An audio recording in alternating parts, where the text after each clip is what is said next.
Hello and welcome back to Hooky Hour, where we have made it to the year 1869, and we are following a new protagonist of sorts. His name is Jacopo. This was directly after the weird little mini tale that we had between a Michelle and a gazelle. Yeah, lots of interesting stuff. The witch of the house is named Morgana, which, you know, is called the house in Fata Morgana, so good. Good, we know that information. But right now, we're going to... Oh, we also made a choice. I mean, yeah, our first choice was made. I think that was probably 2 episodes ago at this point, but nonetheless.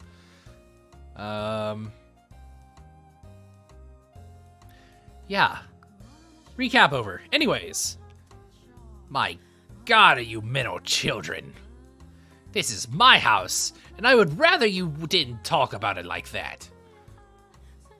Just the blatherings of a couple old drunks. Pretend you didn't hear anything. For the love of God. In any event, whatever happened to that printer you invested in? I haven't heard their name come up in some time. Oh, can we please avoid that topic? It's been quite a headache for me. I thought it'd pay off, but it always sounded sketchy to me. I'd recommend you pull out unless you wanted to find yourself with nothing left but a nice fat pile of debt. That's so not his voice, huh? I don't know. I'll keep cycling through till we find the perfect one. You could have mentioned that beforehand. Oh, this is killing me. The men's deep voices resonated in the cloudy room. As they imbibed alcohol and puffed on their cigars, they conversed mostly about business and money. Jacopo and the rest of the men were a breed known as investors. You might also call them tacticians, or cheapskates. They survived on information attained before anyone else, by making swift decisions and having foresight. Though instead of flesh and bone, their soldiers were made of ink and paper. To an outsider, this meeting might appear to be a congregation of friends, but in reality, they were observing one another, gathering information and anything else they could use to get ahead. At times, money and information were exchanged directly. And when they were no longer of financial value to one another, their relationship would pop like a bubble and dissipate into nothing. But you know, Jacopo, you can't be sure this railroad you're so passionate about is gonna bear fruit neither. You don't even know if it'll get finished. And even if they do connect the tracks, will it really be in any shape for people to ride? It's a pipe dream, this transcontinental railroad of yours. Oh, are we building a railroad across the Atlantic? Or the Pacific, either or. Or even the Indian Ocean, who knows at this point. Jacopo went silent, but I am certain this is what was going through his head. You're a bunch of damned imbeciles if you can't see that the entire country's put their weight behind this endeavor. This is why you have so much trouble making even a few thousand. Hey. Gosh, this is such a good bop. It really does nail, like, the vibe for the times, I guess. At the time, a great railway was being built across the breadth of the continent. Okay. No, transcontinental, okay, yeah, no. We're not intercontinental yet. We're just building one railroad across one mass. That makes sense. Construction was spearheaded by 2 large rail companies, in competition for both prestige and a bigger share of this massive national enterprise. The Union Pacific Railroad Company started building from the east, and the Central Pacific Railroad Company from the west. But government bonds alone were not enough to finance the massive undertaking. By the way, there have been some less than pleasant reports about workers dying on the job for the company you chose Central Pacific. Ah, you mean how they're using explosives to blast through the mountains? Making quite a bang they are. See, it just turned into Australian there. But if this gets to be a much bigger fix, they're not gonna be able to continue construction. You should at least put your money in the more sure bet of the two, the Union Pacific. It'll cost ya to hire replacement workers, and if they keep kicking the bucket, you're gonna have trouble finding more. My goodness, and here I thought you all had spines. You think we're gonna run out of workers just because a few ate it? Ha! There's so many we don't even know what to do with them all. There's not a chance that well will dry up. And if, by some chance it does, all we have to do is scoop up a ship full of blacks or yellows. I assume those are, yeah, the less said the better. I am just merely reading the script. Do not take me down, YouTube. Anyways, you won't get anywhere if you spend your time worrying about a few measly laborers.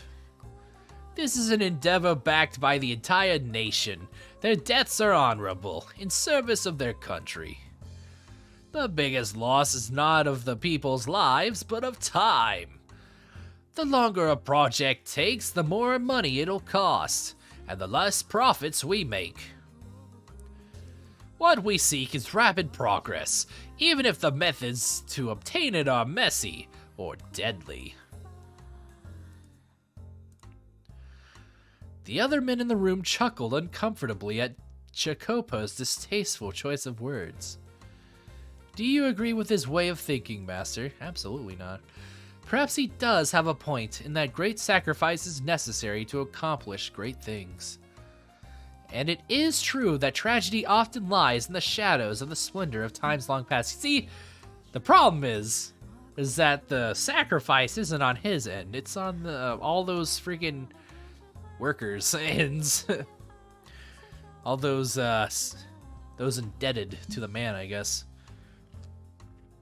Furthermore, the way people see the world changes with the times, so I hesitate to criticize him too severely. Now, as I am sure you have already picked up, he was an investor who had put some money into a railroad company. He also possessed several crude oil refineries, riding on the world's second wave of industrial development. The mansion, too, bustled with life in a way it never had before. Dozens of maids, including me, gardeners, chefs, sculptors, artists. At times, we even had writers coming in and out of the house. There was rarely a moment of silence. However, I was not terribly fond of the hustle and bustle personally. But please do not get me wrong. I am hardly opposed to the mansion being cheerful. It was just, how should I put it? The splendor of the time seemed superficial, heartless. It was as though everyone was being rushed along by some unknown invisible force. Part of it was, I expect, caused by the growing divide between those standing at the top and sitting at the bottom. Or perhaps the mansion was simply taking after its master. There's no time left to waste.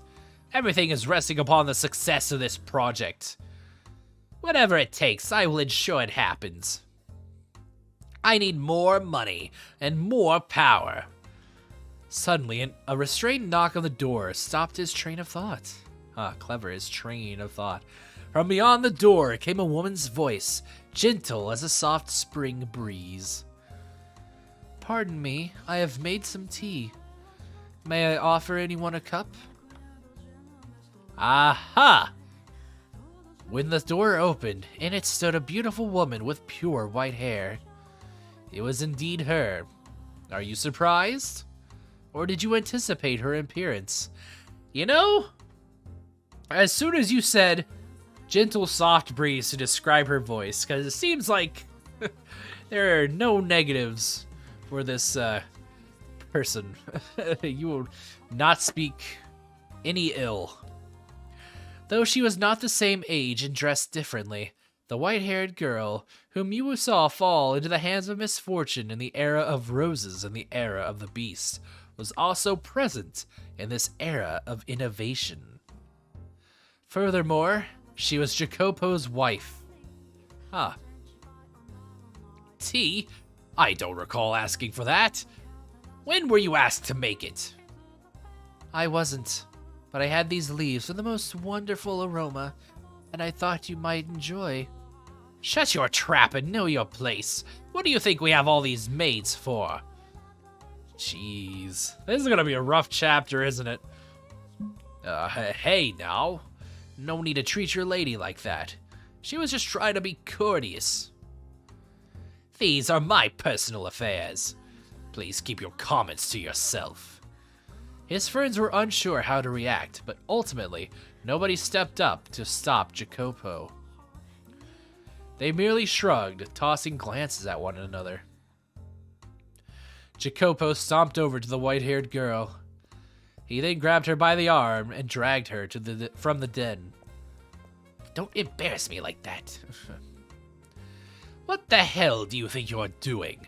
I've told you time and time again to stay away from that room unless absolutely necessary. I'm sorry.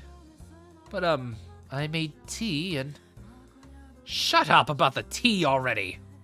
You think we're having tea parties in there like a bunch of prissy nobles?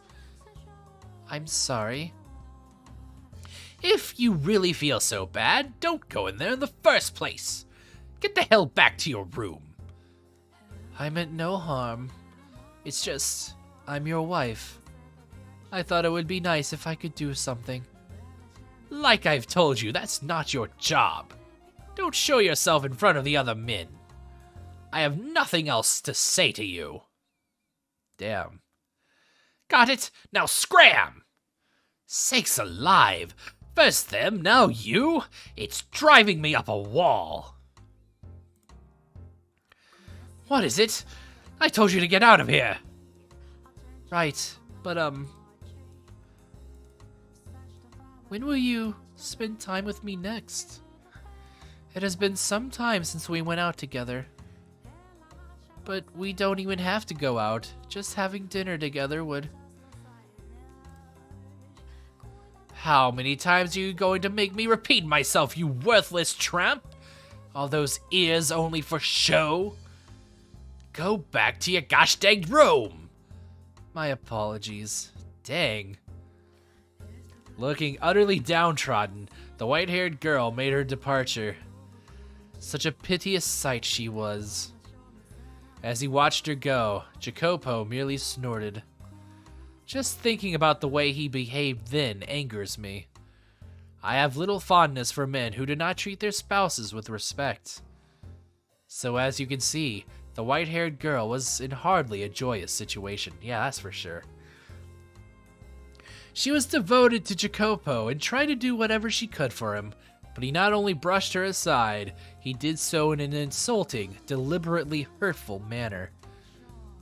They were far from picturesque partners.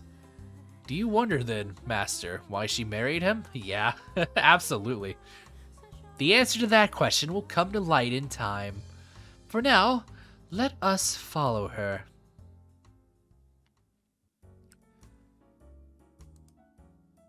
Looking down dejectedly at the undrunken tea, the white-haired girl walked alone in the corridor.